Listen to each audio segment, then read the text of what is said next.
Hello మిత్రమా, I'm Vicky. Welcome to Animagic Studios. తొక్క థోట్కురా లేకుడా డైరెక్ట్ స్టోరీ స్టార్ట్ చేద్దామా? Title: the chronicles of Eldoria. Lumina forest నడిబొడ్డున. అక్కడ చెట్లు అతీతమైన కాంతితో మెరుస్తున్నాయి. అడవి యొక్క అత్యంత పురాతన సంరక్షకులకు మాత్రమే తెలిసిన దాచిన గ్లేడ్గా నిలిచింది.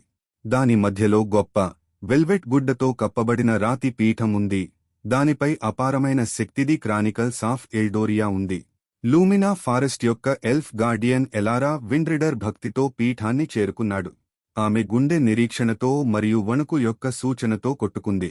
ఎల్డోరియా యొక్క జ్ఞానం మరియు చరిత్రతో పాటు దాని భవిష్యత్తు గురించిన ప్రవచనాలను కలిగి ఉన్న పురాతన పుస్తకం యొక్క కథలను ఆమె చాలా కాలంగా విన్నది. ఆమె పుస్తకాన్ని మెల్లగా తెరిచినప్పుడు దాని పేజీలు లోపలి కాంతితో మెరుస్తున్నాయి మరియు ఆమె చుట్టూ ఉన్న గాలి శక్తితో హం అనిపించింది. పురాతన లిపిలో వ్రాయబడిన పదాలు శతాబ్దాలుగా చెప్పబడని కథగా తమను తాము విప్పుకోవడం ప్రారంభించాయి. Second part.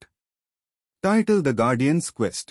ఎల్డోరియాను చీకటి మరోసారి బెదిరించే సమయం గురించి మాట్లాడిన పురాతన ప్రవచనం గురించి ఎలారా చదివాడు.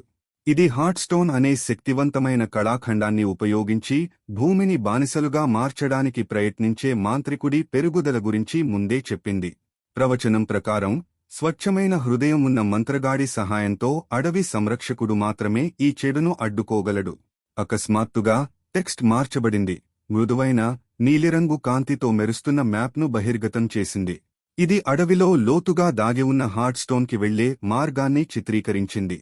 సాక్షాత్కారంతో ఎలారా కళ్ళు చెమర్చాయి. ఇది కేవలం కథ కాదు, అది చర్యకు పిలుపు. నిశ్చయించుకుని ఎలారా పుస్తకాన్ని మూసేసి తన అన్వేషణకు బయలుదేరాడు.